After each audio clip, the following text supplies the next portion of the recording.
Bonjour tout le monde, c'est Mécanique PC. Aujourd'hui nous nous retrouvons pour ce 7e tuto pour Thymio 2. Sauf qu'aujourd'hui nous allons faire de la programmation avec toujours le même programme pour Thymio 2, sauf sans Thymio 2. Donc ici j'ai lancé une petite... Donc là c'est toujours notre Azeba, c'est la même chose. Et là c'est Azeba Challenger. Donc quand vous ouvrez Azeba Challenger, il se télécharge automatiquement quand je vous télécharge Azeba. Il vous demande votre langue. Donc moi je vais choisir français, ok. Et là, il nous lance cette petite fenêtre. Alors, qu'est-ce que c'est que ça? Alors, c'est pour ça que vous n'avez pas de Thymio, c'est pas exactement la même chose. Mais bon, alors là on va ajouter un robot, je vais appeler Ardimio, hein, voilà. Voilà. Alors voilà, nous avons Ardimio là, je vais le mettre là, voilà. Et là, on voit que ici on a Ardimio et port 33333. Donc là, on va pas aller dans les ports serrés, mais on va aller dans les réseaux TCP. Et là, on voit que c'est déjà pré-réglé parce que par défaut, c'est aussi 33333. Et là, on se met connecté. Et là, on voit que c'est la même interface, hein. Sauf que cette fois, il est connecté au robot. Là, pour l'instant, je vais pas mettre ça. Là, nous voyons, je vais un peu agrandir, que ça, ce sont les valeurs que Ardimio, là, voilà, lui, a. Donc, on va déjà commencer par la base, c'est-à-dire le faire avancer, tout simplement. Donc, pour ça, rien de plus simple. Je vais le mettre en grand, hein, juste en attendant. Ça, maintenant, je peux réduire. Donc, à gauche, je vais mettre 100. Et à droite, je vais mettre 100. Donc là, pour l'instant, il va juste avancer comme ça. Donc là, on voit qu'il avance. Là, on voit les points, mais pour l'instant, on s'en fiche. Là, on voit l'énergie. C'est, il perd l'énergie. Voilà. Et il en regagne à chaque fois qu'il passe dans ces bornes bleues. Alors là, vous voyez là, il y a un truc blanc qui est sorti, c'est qu'il a perdu la vie. Et il recommence à 6. Enfin, à 10, pardon. Ensuite, ici, il est toujours en train d'avancer. Donc pour l'instant, il avance tout le temps, tout le temps, tout le temps. Faudrait peut-être arranger ça. Donc, c'est pour ça que nous allons enlever ça. Nous allons faire une boucle. Parce que s'il n'y a pas de boucle, il exécute une fois, donc dans l'ordre, et après il s'arrête. Tandis que si on veut avoir des valeurs, donc les distances, il faut qu'il regarde tout le temps, pas seulement une seule fois au démarrage. Donc, ce sera une boucle infinie, mais si par hasard il y a un bug, on pourra toujours l'arrêter en changeant la variable x, tout simplement.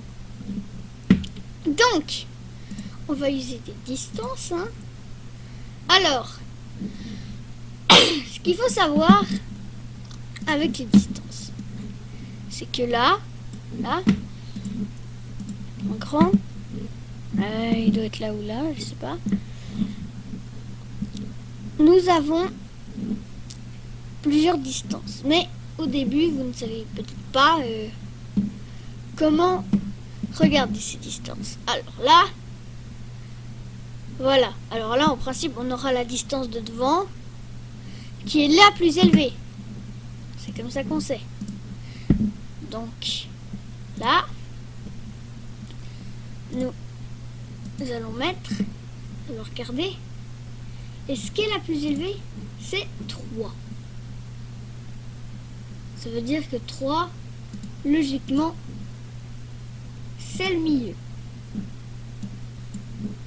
Après, bien sûr, on peut aussi faire avec les distances ici. C'est la même chose, hein. Donc, moi, je vais prendre la distance avant droite, par exemple. Hein. Du coup, on va directement mettre ça, voilà. Distance avant droite. Voilà. Hop. Voilà. Et plus grande que... Enfin, on va dire plutôt est plus petite, hein. Que... Parce que le mieux c'est 12, hein. Donc, on va mettre, si elle est plus petite, c'est de 6. Du coup là, faudrait logiquement le faire tourner à gauche. Donc, la roue vitesse gauche à 100. Voilà. Et la roue vitesse droite à moins 100, du coup. Et puis, on peut faire pareil, mais de l'autre sens, avec, du coup, la distance avant gauche. Mettre la gauche. Gauche. Voilà. Exécuter. Hop. Alors là, nous voyons que nous avons un petit problème parce qu'il est dans un coin. Le problème quand il est dans un coin, c'est qu'il va voir, là je suis à +6, donc je tourne à droite, et ensuite je tourne à gauche, je tourne à droite. Donc ça va pas nous résoudre le problème. Hein? Donc c'est pour ça que nous allons mettre, en plus de ça, la distance...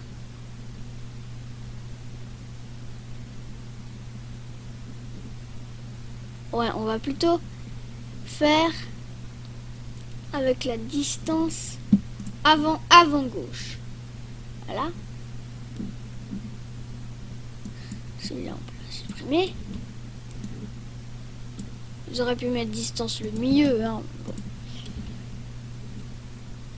Moins 100 et moins 100.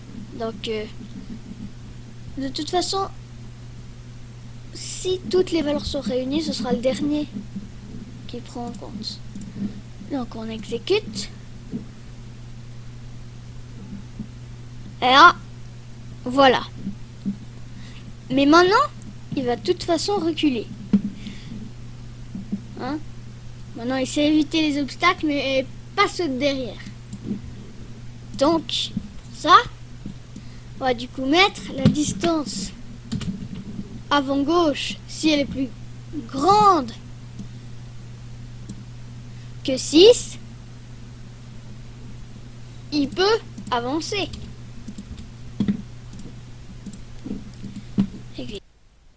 Donc voilà, j'espère que ce petit tutoriel vous aura plu. En tout cas, moi, ça m'a beaucoup plu de le faire. On se revoit bientôt. Ciao!